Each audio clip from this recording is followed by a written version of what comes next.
Hi, we're back with a game review. This time it's the fan port of Super Mario Bros. For the Commodore 64, developed over a 7-year period by the fan calling himself Zero Paige. It's quite an interesting release because it's attracted a lot of attention from Nintendo for obvious reasons, being in quite clear breach of their intellectual property. It was released as a disc and cartridge image, made available freely by Zero Paige, initially available through a couple of mirror sites, which were both quite quickly taken offline. It's cropped up on a lot of other sites since then and developed something of a life of its own. Most of these subsequent mirrors were obviously again then taken offline. It's trying to sort of live on the internet, as you'd expect. It's most times, as soon as it's turning up on one site, it's been taken offline, then turning up everywhere else.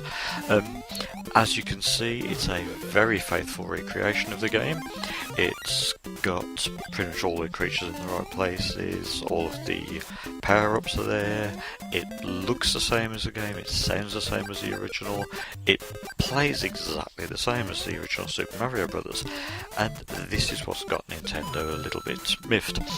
The game itself feels, plays, looks pretty much the same within the boundaries of what the Commodore 64 can do.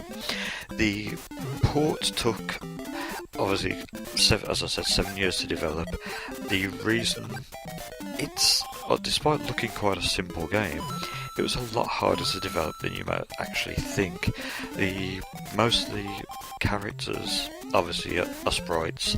The bullets that Mario fires out, sprites again. A lot of the platforms that can be dislodged for power-ups, sprites. There's a lot of sprites being used in the game, far more than the Commodore 64 can actually display on screen normally. So it's pushing the hardware a lot. Fitting the game into 64K again, it's really pushing the system a lot more than people thought, which is why there hasn't been an official Mario Brothers port, even if Nintendo would have actually agreed to license it. The legal situation, Nintendo had to act as soon as they found out about the game. Contrary to what a lot of fans have felt, thinking that Nintendo are just being very heavy-handed. Had they allowed the game to stay available, it would have opened up the floodgates to a lot of people developing their own fan ports of other Nintendo licenses for a wide range of machines, whether it's PC, other home computers like Spectrum and so on. And if they'd allowed one to exist, it would have pretty much allowed every other fan port to be legitimate and pretty much be impossible for them to take legal action, because it would have set a precedent. So they had to stop. They have to stop every single fan port, to be quite frank. So they had to draw the line and say, no, we can't allow you to do this. The fact that Nintendo are actually using the Super Mario Bros. Game at the moment on their mini systems, through the Nintendo shop as well, they pretty much had to say, no, you can't do this, even if it's not for profit. But anyway, that aside, onto the game itself, and it's an incredibly playable, incredibly faithful port. You can hear in the background the music, the sound effects. You can see how well it's performing as a game. And yes, we've had Guiana Sisters in the past on the C64, which again, that was taken off sale quite quickly. But if you love the original Super Mario Bros., you haven't got an NES at all, then this is the closest thing that you can get.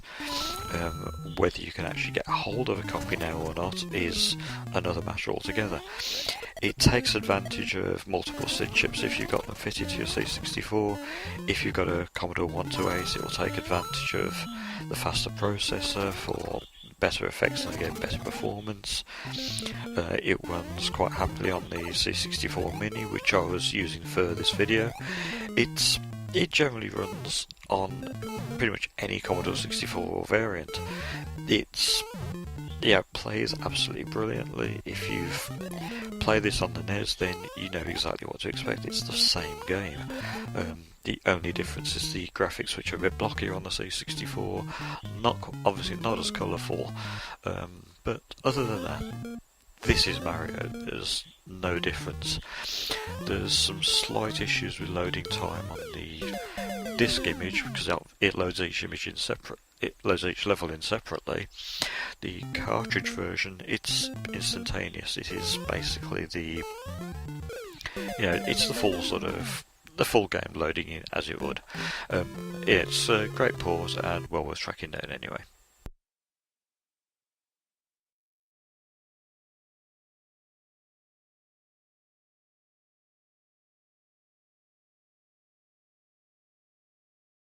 Thank you for watching. If you enjoyed this video, don't forget to click on the like button and leave us a comment below. Also, spare a moment to share this video on Twitter, Facebook, and all your social media pages. To get updates on all of our latest videos delivered straight to your inbox, subscribe now using the link on the screen.